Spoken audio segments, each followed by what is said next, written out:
अनिरुद्ध का सबसे गहरा राज आया सामने। झनक के हाथ लगा वो खत जिसने बदल दी पूरी कहानी। दोस्तों, जैसा कि आप जानते हैं, मैं हूं आपकी अपनी ड्रामा क्वीन पूजा, और आज हम उस पल का विश्लेषण करेंगे जिसका इंतजार हम सबको बरसों से था। कहानी अब उस मोड़ पर आ खड़ी हुई है जहां रिश्तों के मायने बदलने वाले हैं। आज के एपिसोड की शुरुआत ही उस तनावपूर्ण सन्नाटे से होती है जो किसी बड़े धमाके से पहले होता है। झनक, जो अब तक अपनी पहचान और अपनी मां नूतन के हक के लिए लड़ रही थी, आज अनिरुद्ध बोस के उसी कमरे में मौजूद है जहां अनिरुद्ध ने अपनी जिंदगी के सबसे काले राज दफन कर रखे हैं। माहौल में अजीब सी बेचैनी है। घर के बाहर बारिश हो रही है, लेकिन असली तूफान तो झनक के दिल में है। वो जानती है कि एसपी ऋषि अब उसकी जिंदगी में नहीं है। ऋषि अब अदिति के पति हैं, वही अदिति जो अनिरुद्ध और अर्शी की बेटी है, यानी रिश्ते में झनक की सौतेली बहन। अपनी ही बहन का सुहाग और अपने ही पिता की नफरत झेल रही झनक आज एक मकसद से उस कमरे में दाखिल हुई है। उसे शक था कि उसकी मां पुरानी झनक यानी नूतन के साथ जो कुछ भी हुआ उसमें अनिरुद्ध की रजामंदी नहीं, बल्कि कोई बहुत बड़ी मजबूरी थी।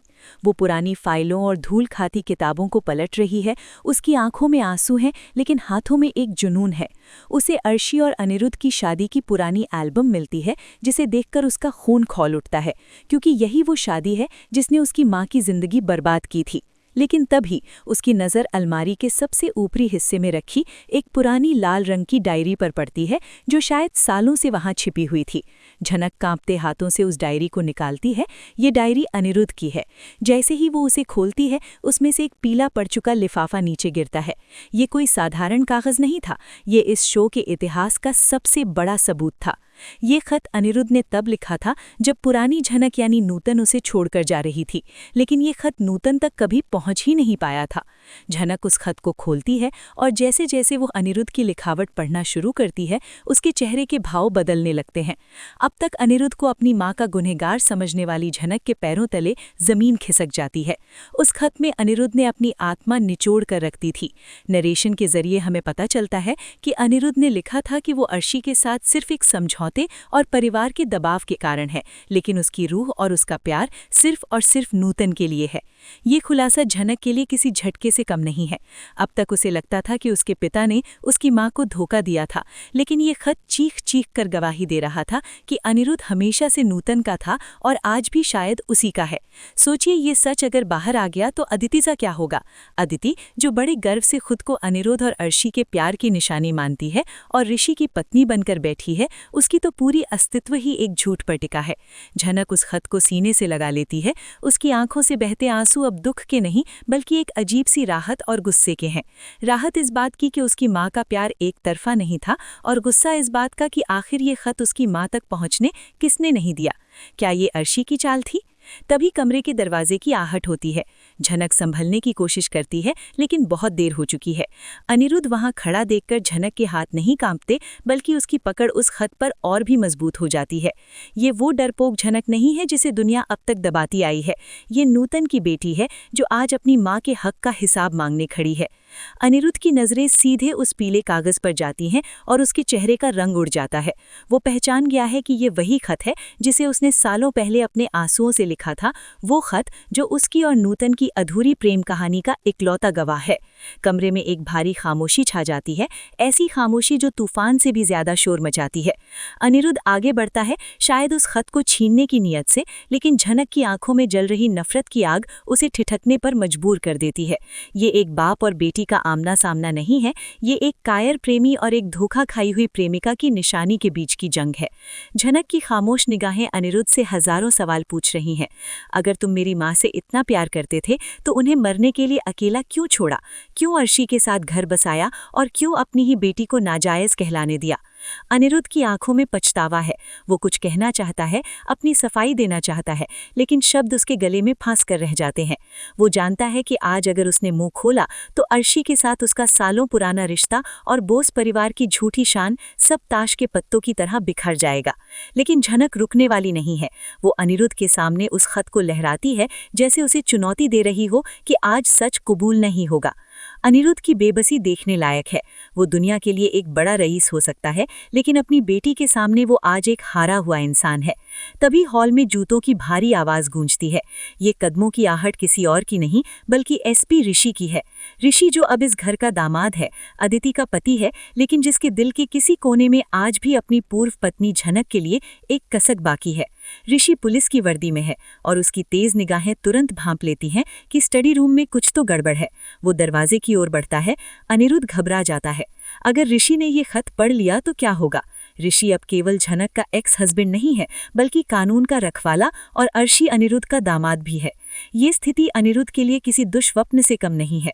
एक तरफ उसकी नाजायज मानी जाने वाली बेटी सच लिए खड़ी है और दूसरी तरफ उसका दामाद जो सच का पुजारी है। ऋषि के कमरे में दाखिल होते ही माहौल और भी तनावपूर्ण हो जाता है। ऋषि की नज़र झनक के भीगे हुए चेहरे और अनिरुद्ध के झुके हुए सिर पर पड़ती है। वो झनक के हाथ में वो पुराना कागज देखता है। एक पुलिस वाले होने के नाते उसका दिमाग तुरंत खतरे की घंटी बजाता है। वो झनक की तरफ बढ़ता है, एक अधिकार के साथ जो अब उसके पास नहीं होना चाहिए, और पूछता है कि क्या हुआ है। झनक की आंखों में एक पल के लिए ऋषि के लिए वो पुराना भरोसा जागता है, लेकिन फिर उसे याद आता है कि ऋषि अब अदिति का है। वो खत को अपनी मुट्ठी में छुपा लेती है। वो जानती है कि ये लड़ाई उसे अकेले लड़नी है, लेकिन दोस्तों यहाँ अनिरुद्ध एक ऐसी चाल चलता है जिसकी उम्मीद किसी को नहीं थी। अपनी इज्जत बचाने के लिए वो ऋषि के सामने झूठ का सहारा लेता है और कहता है कि झनक उसे ब्लैकमेल कर रही है। सोचिए, एक पिता अपनी ही बेटी पर इतना घिनौना इल्जाम लगा रहा है सिर्फ अपने अतीत को छुपाने के लिए। ऋषि हैरान रह जाता है। उसे विश्वास नहीं होता कि झनक ऐसा कर सकती है, लेकिन अनिरुद्ध की एक्टिंग इतनी जबरदस्त है कि शक की सुई घूमने लगती है। यहीं पर कहानी में अर्शी की एंट्री की भी आहट होती है। अगर अर्शी को पता चला कि अनिरुद्ध आज भी नूतन के खत संभाल कर रखता है, तो वो पूरे घर में आग लगा देगी। झनक अनिरुद्ध के इस झूठ से टूटने के बजाय और सख्त हो जाती है। वो समझ जाती है कि अनिरुद्ध का प्यार सिर्फ उस बंद डायरी तक ही सीमित था। हकीकत में वो केवल अपनी साख का गुलाम है। झनक वहां से भागती नहीं है, बल्कि ऋषि की आंखों में आंखें डालकर कहती है कि सच क्या है ये बहुत जल्द वक्त बताएगा एसपी साहब, और वहां से निकल जाती है, उस खत को अपने दुपट्टे में छुपाकर। अनिरुद्ध राहत की सांस लेता है कि बला टली, लेकिन वो नहीं जानता कि उसने अभी अभी अपनी बर्बादी की शुरुआत कर दी है। ऋषि का पुलिस वाला दिमाग शांत नहीं बैठा है। अनिरुद्ध के पसीने और झनक का आत्मविश्वास ऋषि को ये इशारा कर गया है कि दाल में कुछ काला नहीं, बल्कि पूरी दाल ही काली है। ऋषि तय करता है कि वो अपनी पत्नी अदिति को बताए बिना अनिरुद्ध के कमरे से निकलने के बाद झनक सीधे अपने उस छोटे से आउटहाउस की तरफ भागती है जहां उसे इस बड़े महलनुमा घर में रहने की जगह दी गई है। दोस्तों, ये वही जगह है जहां कभी उसकी मां को भी अपमानित किया गया था। अंदर पहुंचकर झनक दरवाजे की कुंडी लगाती है और उस खत को टेबल पर रखकर दिए की रोशनी में उसे दोबारा पढ़ने की कोशिश करती है। उसकी सांसें फूल रही हैं। बाहर अनिरुद्ध अपनी जान बचाने की फिक्र में है, लेकिन यहाँ झनक को उस खत के आखिरी पन्ने पर कुछ ऐसा मिलता है जो उसके पैरों के नीचे से बची खुची जमीन भी खींच लेता है। अब तक उसे लग रहा था कि ये सिर्फ एक प्रेम पत्र है, लेकिन नहीं, ये अनिरुद्ध का इकबालिया बयान यानी कन्फेशन था। खत के आखिरी हिस्से में अनिरुद्ध ने लिखा था कि कैसे अर्शी और उसकी मां सृष्टि ने मिलकर नूतन यानी पुरानी झनक के खिलाफ एक भयानक साजिश रची थी। अनिरुद्ध ने लिखा था कि मैं तुम्हारे पास आना चाहता था झनक, लेकिन अर्शी ने धमकी दी थी कि अगर मैंने बोस हाउस की दहलीज पार की तो वो तुम्हें और हमारे होने वाले बच्चे को नुकसान पहुंचाएगी। ये पढ़कर झनक का गुस्सा आंसुओं में बहने के बजाय एक ज्वालामुखी बन जाता है। उसे समझ आ जाता है कि अनिरुद्ध सिर्फ कायर नहीं था, बल्कि वो अर्शी के बनाए एक ऐसे जाल में फंसा था जहां उसकी चुप्पी ही उसकी मां की सुरक्षा की गारंटी थी।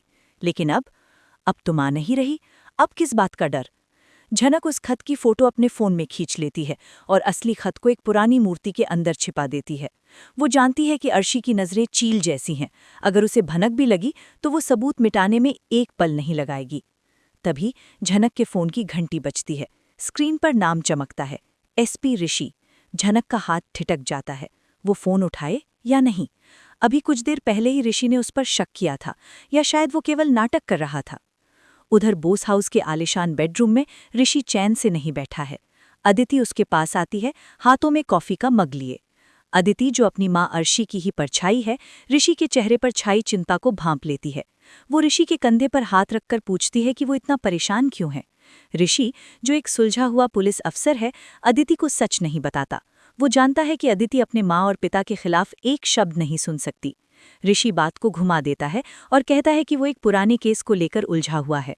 लेकिन जैसे ही अदिति पलटती है, ऋषि की नज़र अनिरुद्ध के कमरे की तरफ जाती है, जहां लाइट अभी भी जल रही है। ऋषि का पुलिसिया दिमाग उसे बता रहा है कि उसके ससुर अनिरुद्ध ने जो ब्लैकमेल वाली कहानी सुनाई, उसमें बहुत बड़े छेद हैं। एक लड़की जो अपने हक के लिए लड़ रही है, वो अचानक ब्लैकमेलर कैसे बन गई? और अगर वो ब्लैकमेल कर रही थी, तो अनिरुद्ध इतना डरा हुआ क्यों था? ऋषि फैसला करता है कि उसे झनक से अकेले में बात करनी होगी, बिना अदिति या अर्शी को पता चले। लेकिन दोस्तों, ड्रामा क्वीन पूजा आपको बता दे कि इस घर की दीवारें भी कान रखती हैं। जब ऋषि चुपके से रात के अंधेरे में झनक के आउटहाउस की तरफ बढ़ता है, तो बालकनी में खड़ी अर्शी उसे देख लेती है। अर्शी के चेहरे पर एक कुटिल मुस्कान नहीं, बल्कि एक डर और गुस्सा मिश्रित भाव आता है। उसे शक हो जाता है कि अनिरुद्ध ने जरूर कोई रायता फैलाया है, जिसे समेटने उसका दामाद जा रहा है। अर्शी तुरंत अनिरुद्ध के पास पहुंचती है और उसे झिंझोड़ कर उठाती है। क्या किया है तुमने अनिरुद्ध? वो लड़की के पास क्यों जा रहा है? अर्शी की ये दहाड़ अनिरुद्ध को और भी खौफजदा कर देती है। अनिरुद्ध अर्शी को खत वाली बात नहीं बताता, क्योंकि वो जानता है कि अर्शी का अगला कदम क्या होगा। वो सीधे झनक को घर से बाहर फेंक देगी या शायद उसे हमेशा के लिए खामोश कर देगी। इधर ऋषि झनक के दरवाजे पर दस्तक देता है। झनक दरवाज़ा खोलती है। दोनों के बीच एक लंबा खामोश पल गुजरता है। वे अब पति पत्नी नहीं हैं, उनके बीच तलाक और अदिति का रिश्ता आ चुका है, लेकिन उनकी आंखों में जो दर्द है वो पुराना है। ऋषि सीधा सवाल करता है, झनक, सच बताओ, अंदर क्या हुआ था? मैं जानता हूँ मिस्टर बोस झूठ बोल रहे थे। ऋषि का ये भरोसा झनक के दिल को छू जाता है। वो जानती है कि पूरी दुनिया में अगर कोई एक इंसान है जो अर्शी और अनिरुद्ध की ताकत से टकरा सकता है, तो वो ऋषि ही है। लेकिन क्या वो ऋषि को खतरे में डाल सकती है? झनक एक गहरी सांस लेती है और ऋषि को अंदर आने का इशारा करती है। वो तय करती है कि अब लुका छिपी का खेल खत्म होगा। वो मूर्ति के अंदर से वो खत निकालती है और ऋषि के हाथ में रख देती है। ऋषि उस खत को पढ़ना शुरू करता है। जैसे जैसे वो पढ़ता है, उसके चेहरे की सख्ती बढ़ती जाती है। ये केवल एक पारिवारिक मामला नहीं था, ये एक अपराध था। धमकी, मानसिक प्रताड़ना और साजिश। ऋषि खत बंद करता है और झनक की तरफ देखता है। उसकी आंखों में अब शक नहीं, बल्कि अपनी पूर्व पत्नी के लिए सम्मान और एक अनकहा वादा है, न्याय का वादा। ऋषि कहता है, ये सबूत काफ़ी है अनिरुद्ध बोस और अर्शी बोस की दुनिया हिलाने के लिए, लेकिन हमें सही वक्त का इंतजार करना होगा। तभी बाहर जोर से बिजली कड़कती है और दरवाज़ा धड़ाम से खुलता है। दरवाजे पर अदिति खड़ी है। उसकी आंखों में आंसू और आग दोनों हैं। उसने ऋषि की आखिरी लाइन सुन ली है। अपने माता पिता के खिलाफ अपने पति और सौतन की साजिश देखकर अदिति का सब्र टूट जाता है। वो चिल्लाती है, ऋषि, तुम इस औरत के साथ मिलकर मेरे माता पिता को फंसा रहे हो। अब कहानी एक ऐसे दौराहे पर आ खड़ी हुई है जहां ऋषि को चुनना होगा अपना फर्ज और पुराना प्यार या अपनी वर्तमान पत्नी और ससुराल। झनक, ऋषि और अदिति तीनों एक कमरे में हैं और सच का बम फटने ही वाला है। क्या अदिति जाकर अर्शी को सब बता देगी, या झनक अदिति को वो खत पढ़ने पर मजबूर करेगी ताकि उसे अपनी माँ की असलियत पता चले? दोस्तों, ये रात बोस परिवार के लिए बहुत भारी पड़ने वाली है, क्योंकि अब लड़ाई छुपकर नहीं बल्कि आमने सामने होगी।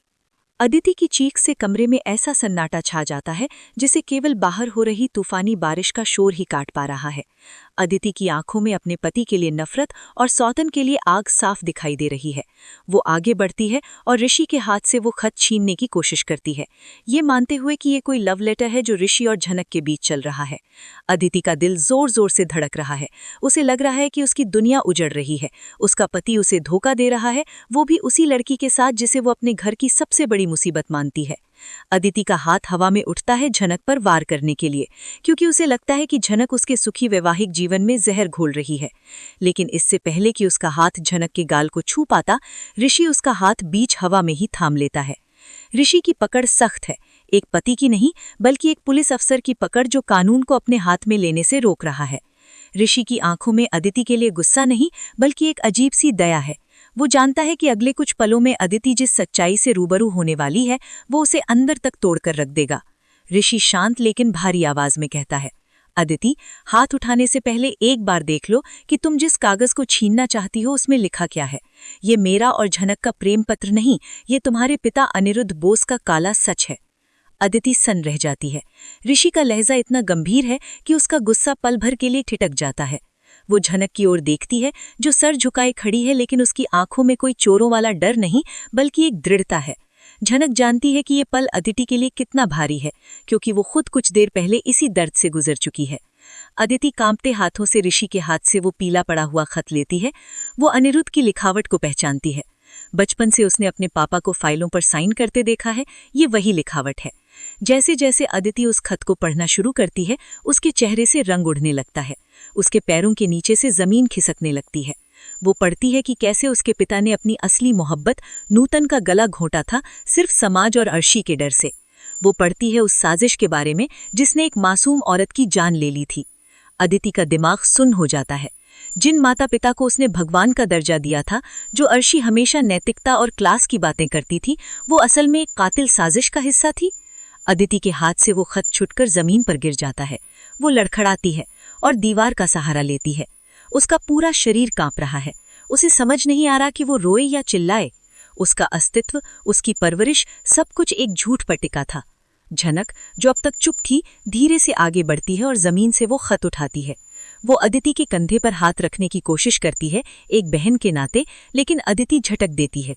अभी भी उसका अहंकार पूरी तरह नहीं टूटा है। अदिति चीख कर कहती है, ये झूठ है, ये तुम दोनों की चाल है। मेरे पापा ऐसा कभी नहीं कर सकते। माँ ने हमेशा पापा का साथ दिया है। अदिति का ये डिनायल स्वाभाविक है। कोई भी बच्चा इतनी आसानी से अपने माता पिता को खलनायक नहीं मान सकता। लेकिन ऋषि, जो अब तक खामोश खड़ा था, अदिति के सामने आता है और उसकी आंखों में आंखें डालकर कहता है, अदिति, ये खत कोर्ट में सबूत माना जाएगा या नहीं, ये बात की बात है। लेकिन क्या तुम अपने पिता की आंखों में देखकर ये पूछने की हिम्मत रखती हो कि क्या ये सच है?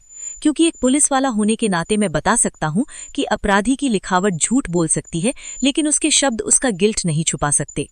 तभी आउट हाउस का दरवाजा एक बार फिर जोर से खुलता है। इस बार यहाँ कोई और नहीं बल्कि अर्शी बोस खड़ी है। अर्शी ने अदिति को घर से गायब पाया और उसे ढूंढते हुए यहाँ आ पहुंची। कमरे का मंजर देखकर अर्शी के होश फाख्ता हो जाते हैं। वो देखती है कि अदिति बेहवास खड़ी है, ऋषि गुस्से में है और झनक के हाथ में वो लाल डायरी का पन्ना है। अर्शी का शातिर दिमाग तुरंत खतरे को भांप लेता है। वो समझ जाती है कि अनिरुद्ध की बेवकूफ़ी का भांडा फूट चुका है। लेकिन अर्शी बोस इतनी आसानी से हार मानने वालों में से नहीं है। वो तुरंत विक्टिम कार्ड खेलती है। वो दौड़कर अदिति के पास जाती है और उसे गले लगाकर मगरमच्छ के आंसू बहाते हुए कहती है, अदिति बेटा, तुम यहाँ क्या कर रही हो? ये लड़की और तुम्हारा पति मिलकर जरूर तुम्हें बहका रहे होंगे। चलो यहाँ से। अर्शी की कोशिश है कि वो अदिति को वहां से ले जाए, इससे पहले कि अदिति कोई सवाल पूछे। वो झनक की तरफ एक नफरत भरी निगाह डालती है और अदिति का हाथ खींचती है। लेकिन आज कुछ बदल चुका है। अदिति, जो हमेशा अपनी माँ के इशारों पर कठपुतली की तरह चलती थी, आज अपनी जगह से हिलती भी नहीं है। वो अपनी माँ का हाथ झटक देती है। अर्शी हैरान रह जाती है। उसने अपनी पूरी जिंदगी में अदिति का ऐसा रूप नहीं देखा। अदिति अपनी लाल हो चुकी आंखों से अर्शी को घूरते हुए पूछती है, माँ, क्या ये सच है? क्या आपने और पापा ने मिलकर झनक की माँ के साथ? अदिति का गला रुंध जाता है। वो वाक्य पूरा नहीं कर पाती। अर्शी का चेहरा पीला पड़ जाता है। उसकी चोरी पकड़ी गई है, लेकिन वो अभी भी हार नहीं मानती। वो झनक की तरफ उंगली उठाकर चिल्लाती है, तुम्हें इस 2 टके की लड़की की बातों पर भरोसा है या अपनी माँ पर? माहौल एकदम विस्फोटक हो चुका है। एक तरफ अर्शी का मैनिपुलेशन है, दूसरी तरफ वो खत जो कड़वा सच है। झनक अब और चुप नहीं रहती। वो आगे बढ़ती है और अर्शी के सामने सीना तान कर खड़ी हो जाती है। 2 टके की लड़की मैं नहीं, आपकी सोच है मिसेज अर्शी बोस। आज तक दोस्तों, ये इस एपिसोड का सबसे बड़ा हाई पॉइंट है। एक बेटी ने अपनी माँ का हाथ रोक लिया है, वो भी अपनी सौतेली बहन को बचाने के लिए। अदिति की आंखों में अब आंसू नहीं बल्कि फैसले की आग है। वो अर्शी का हाथ नीचे करती है और कहती है, बस माँ, बहुत हो गया ड्रामा। मुझे जवाब चाहिए, और अगर आपने जवाब नहीं दिया तो ये खत मैं खुद पुलिस कमिश्नर को दूंगी, भले ही ऋषि मुझे रोके। अर्शी को काटो तो खून नहीं। उसे एहसास हो जाता है कि उसने अपनी बेटी को खो दिया है। लेकिन तभी कमरे के बाहर अंधेरे में खड़ा एक और साया दिखाई देता है। अनिरुद्ध बोस, जो अर्शी के पीछे पीछे आया था, ये सब सुन चुका है। उसका दिल, जो पहले से ही कमजोर था, इस तनाव को झेल नहीं पाता। अनिरुद्ध अपने सीने को पकड़कर दरवाजे की चौखट पर गिर पड़ता है। अदिति, झनक, उसके मुंह से बस इतना ही निकलता है और वो बेहोश हो जाता है। अब स्थिति पूरी तरह पलट गई है। लड़ाई झगड़ा एक तरफ और अनिरुद्ध की जान एक तरफ। झनक और अदिति दोनों एक साथ पापा चिल्लाकर उसकी ओर दौड़ती हैं। ऋषि तुरंत अनिरुद्ध की नब्ज चेक करता है। नब्ज बहुत धीमी है। अर्शी बदहवास होकर चिल्लाने लगती है, तुम लोगों ने मार डाला मेरे पति को। लेकिन ऋषि चिल्लाकर सबको शांत कराता है। हॉस्पिटल ले जाना होगा, अभी। क्या अनिरुद्ध की ये हालत सच को दबा देगी? क्या अनिरुद्ध अपनी दोनों बेटियों को एक कर पाएगा, या उसकी मौत के साथ ये राज भी हमेशा के लिए दफन हो जाएगा? हॉस्पिटल के उस सफर में जो ड्रामा होने वाला है वो आपके रोंगटे खड़े कर देगा, क्योंकि अब एम्बुलेंस में अर्शी, झनक, अदिति और ऋषि चारों एक साथ हैं और मौत उनके साथ सफर कर रही है। रात का सन्नाटा अब एम्बुलेंस के सायरन की चीखती हुई आवाज में बदल चुका है। तेज बारिश और बिजली की कड़कड़ाहट के बीच बोस परिवार की गाड़ी और एम्बुलेंस शहर की सड़कों पर दौड़ रही है। एम्बुलेंस के अंदर का मंजर किसी युद्ध के मैदान से कम नहीं है। अनिरुद्ध ऑक्सीजन मास्क के सहारे सांसें ले रहा है। उसकी हालत बेहद नाजुक है। एक तरफ अर्शी बैठी है जो अपने पति का हाथ थामे रो रही है, लेकिन उसकी आंखों में दुख से ज्यादा गुस्सा है। गुस्सा उस लड़की पर जो एम्बुलेंस के एक कोने में सहमी हुई बैठी है। जी हाँ दोस्तों, झनक भी उसी एम्बुलेंस में है। ऋषि ने उसे आने से नहीं रोका, क्योंकि वो जानता है कि एक बेटी को अपने मरते हुए पिता के पास रहने का हक है, चाहे दुनिया उसे कुछ भी कहे। अर्शी बार बार झनक को धक्के देकर वहां से हटाने की कोशिश करती है। उसे मनहूस और डायन कहती है, जिसने उसके हंसते खेलते परिवार को नजर लगा दी। अर्शी चिल्लाती है कि अगर अनिरुद्ध को कुछ हुआ तो मैं तुझे जिंदा नहीं छोड़ूंगी। लेकिन झनक आज पत्थर की मूरत बनी हुई है। उसकी नजरें सिर्फ अपने पिता के चेहरे पर टिकी हैं। उसे अर्शी की गालियां सुनाई नहीं दे रही हैं। उसे सिर्फ वो अधूरा खत याद आ रहा है। उसे लग रहा है कि कहीं उसे पिता का प्यार मिलने से पहले ही वो उन्हें खो न दे। हॉस्पिटल पहुंचते ही अफरा तफरी मच जाती है। अनिरुद्ध को स्ट्रेचर पर लिटाकर आईसीयू की तरफ ले जाया जाता है। इमरजेंसी का लाल बोर्ड जल उठता है, जो बाहर खड़े लोगों के दिलों की धड़कन बढ़ा देता है। कॉरिडोर में अब 4 लोग खड़े हैं। ऋषि, जो पुलिस की वर्दी में होते हुए भी आज एक लाचार दामाद है। अर्शी, जो बेचैनी से टहल रही है। अदिति, जो एक कोने में सुन्न खड़ी है। और झनक, जो आईसीयू के कांच के दरवाजे से अंदर झांकने की कोशिश कर रही है। अदिति की हालत सबसे ज्यादा खराब है। अभी कुछ घंटे पहले तक उसकी दुनिया एकदम परफेक्ट थी, और अब उसे पता चला है कि उसके पिता का अतीत दागदार है और उसकी माँ एक षड्यंत्रकारी है। वो बार बार अपनी माँ अर्शी को देख रही है, लेकिन उसके पास जाने की हिम्मत नहीं जुटा पा रही। अर्शी का असली चेहरा देखने के बाद अदिति को अब अपनी माँ के आंसुओं में भी झूठ नजर आ रहा है। तभी डॉक्टर बाहर आते हैं। उनके चेहरे पर चिंता की लकीरें हैं। वो बताते हैं कि अनिरुद्ध को मेजर हार्ट अटैक आया है और उनकी धमनियों में ब्लॉकेज है। उन्हें तुरंत सर्जरी करनी होगी। लेकिन उससे भी बड़ी समस्या ये है कि अनिरुद्ध का ब्लड ग्रुप AB नेगेटिव है, जो बहुत रेयर है, और हॉस्पिटल के ब्लड बैंक में अभी ये उपलब्ध नहीं है। डॉक्टर साफ कह देते हैं, अगर अगले आधे घंटे में खून का इंतजाम नहीं हुआ तो हम मिस्टर बोस को नहीं बचा पाएंगे। ये सुनते ही अर्शी के पैरों तले जमीन खिसक जाती है। वो डॉक्टर पर चिल्लाने लगती है, पैसा कितना भी ले लो, मेरे पति को बचाओ। लेकिन डॉक्टर बताते हैं कि पैसे से खून नहीं बनता। ऋषि तुरंत अपना ब्लड ग्रुप बताता है, लेकिन वो मैच नहीं करता। अर्शी का ब्लड ग्रुप भी अलग है। अब सबकी निगाहें अदिति पर टिक जाती हैं। अदिति, जो अनिरुद्ध की लाडली बेटी है। अदिति आगे बढ़ती है, लेकिन डॉक्टर जब चेक करते हैं तो पता चलता है कि अदिति का ब्लड ग्रुप अपनी माँ अर्शी पर गया है, पिता पर नहीं। कुदरत का खेल देखिए दोस्तों। अनिरुद्ध बोस की जायज़ बेटी, जिसे उन्होंने दुनिया के सामने अपनाया, आज अपने पिता को बचाने में असमर्थ है। अर्शी पागलों की तरह रोने लगती है।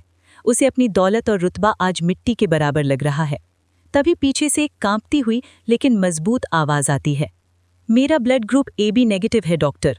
सब चौंक कर पीछे मुड़ते हैं। ये झनक थी। वो आगे बढ़ती है और अपनी आस्तीन ऊपर करती है। मैं उनकी बेटी हूँ, मेरा खून उनसे मैच करता है, प्लीज मेरा खून ले लीजिए। ये पल अर्शी के गाल पर किसी तमाचे से कम नहीं है। जिस लड़की को उसने जिंदगी भर कीड़े मकोड़ों की तरह धुतकारा, आज उसी का खून अनिरुद्ध की रगों में दौड़ने वाला है। डॉक्टर झनक को तुरंत अंदर ले जाते हैं। अर्शी रोकना चाहती है। उसका अहंकार उसे गवाही नहीं देता कि उसकी सौतन की बेटी का खून उसके पति के शरीर में जाए। वो ऋषि की तरफ देखती है। ऋषि, रोको इसे, मैं इस लड़की का एहसान नहीं लेना चाहती। लेकिन ऋषि अर्शी के सामने दीवार बनकर खड़ा हो जाता है। सासू माँ, अभी बात आपकी नफरत की नहीं, अनिरुद्ध की जान की है। और वैसे भी खून के रिश्तों को कागज के टुकड़ों या आम की इजाजत की जरूरत नहीं होती। कुदरत ने साबित कर दिया कि झनक किसकी बेटी है। ऋषि की ये बात अदिति के दिल में तीर की तरह चुभती है। वो देख रही है कि कैसे झनक, जिसे उसने हमेशा नीचा दिखाया, आज अपने पिता की जान बचाने के लिए अपनी जान जोखिम में डाल रही है। अदिति पहली बार झनक को सौतन की नज़र से नहीं बल्कि एक बहन की नज़र से देखती है। कुछ देर बाद नर्स बाहर आती है और बताती है कि ब्लड ट्रांसफ्यूजन शुरू हो गया है और अनिरुद्ध की हालत स्थिर हो रही है। झनक एक बेड पर लेटी हुई है। उसके शरीर से खून निकलकर अनिरुद्ध के शरीर में जा रहा है। दोनों बेड पास पास हैं। बेहोशी की हालत में भी अनिरुद्ध का हाथ हवा में कुछ टटोलता है। झनक जो अपना खून दे रही है धीरे से अपना दूसरा हाथ बढ़ाती है और अनिरुद्ध का हाथ थाम लेती है। अनिरुद्ध की उंगलियां कस जाती हैं, जैसे उसे सुकून मिल गया हो। ये दृश्य कांच की दीवार के बाहर खड़ी अदिति देख लेती है। उसकी आंखों से झरझर आंसू बहने लगते हैं।